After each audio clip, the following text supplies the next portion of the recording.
seul dans son horrible appartement qu'il squattait depuis des années maintenant. Harvey attendait tranquillement que le temps passe pour aller fêter Noël de la meilleure façon qu'il pouvait imaginer.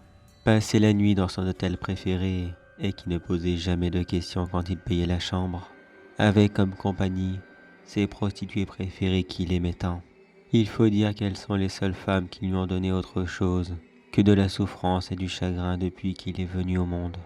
Harvey avait comme habitude de ne jamais travailler. Il avait comme seul gagne-pain de s'en prendre aux passants dans différents parcs publics. Il était devenu tellement fort dans ce domaine qu'il utilisait le même mode opératoire depuis toujours. Dans la grande majorité des cas, ses victimes se divisent en trois styles différents par rapport à leur manière de réagir. Ceux qui ne veulent pas de problème, une simple menace suffit à les faire payer.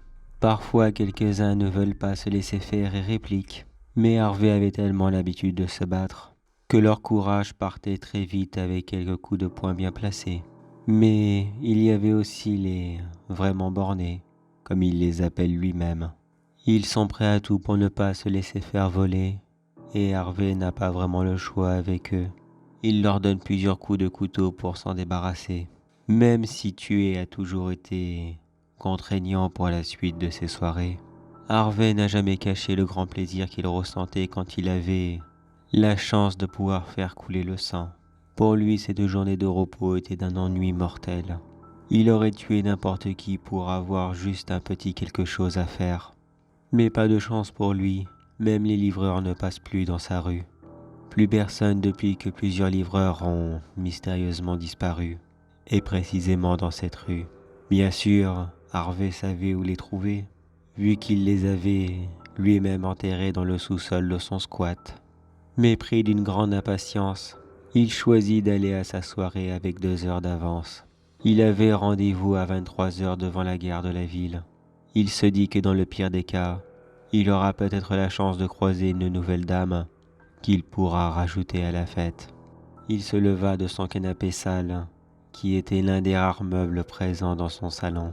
Son salon qui était recouvert d'anciennes bouteilles d'alcool vides et de différents plateaux repas tout aussi vides.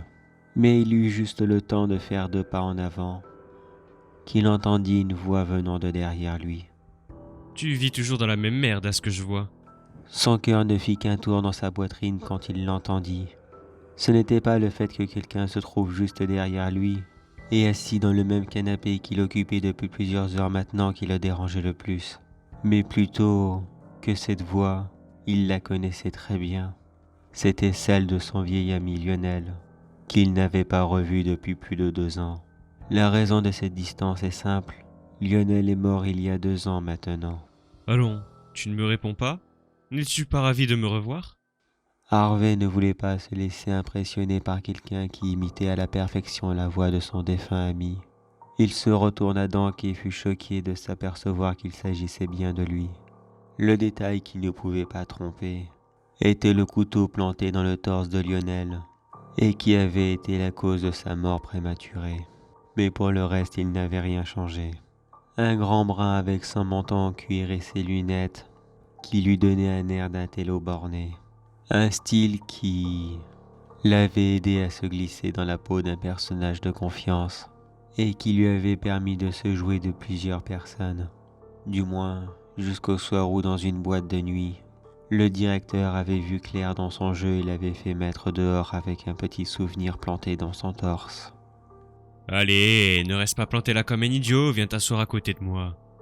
Harvey s'assit lentement à côté de son vieil ami et lui demanda « C'est vraiment toi ? Oui, et qui voulais-tu voir en cette veille de Noël? Al Capone? Crois-moi que là où il n'a vraiment plus que ça à faire. Mais pourquoi es-tu revenu me voir ? Tu n'avais pas de la famille ou d'autres amis ? Oh, il ne me reste plus que ma petite sœur, et crois-moi qu'elle n'a pas besoin de rendre visite à son bon à rien de grand frère pour Noël. Et puis, pour les amis, il ne me reste plus que toi encore en vie, et je préfère venir te prévenir pendant que tu en as encore le temps. » Harvey lui lança un regard curieux. Il voyait bien que son ami avait l'air ennuyé par quelque chose. Mais que pouvait-il bien avoir de pire que la mort pour lui ? Tu veux me prévenir de quoi ? Il y a une chose que tu as oubliée de ton vivant ou un type que tu veux que je bute pour toi ? Non, Rien de tout ça. Lionel retira ses lunettes et les posa à côté de lui. Toutes mes actions m'ont directement envoyé en enfer. Je ne te fais pas une description des lieux, et de toute façon tu ne me croirais pas. Mais sache qu'on m'a proposé de faire une bonne action contre quelques jours de tranquillité. Je n'ai pas le temps de faire tout le travail, j'ai juste le temps de te prévenir que 3 fantômes, ou esprits si tu préfères, vont venir te voir ce soir pour te faire changer d'avis. Harvey ne comprenait rien de ce qu'il lui racontait. Il prit quelques secondes de pause pour réfléchir à tout cela. Puis il lui répondit. 3 esprits?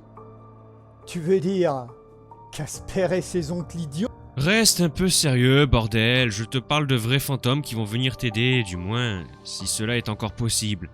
Ils vont te représenter le Noël passé, présent, futur. J'espère que cela n'est pas trop tard pour toi.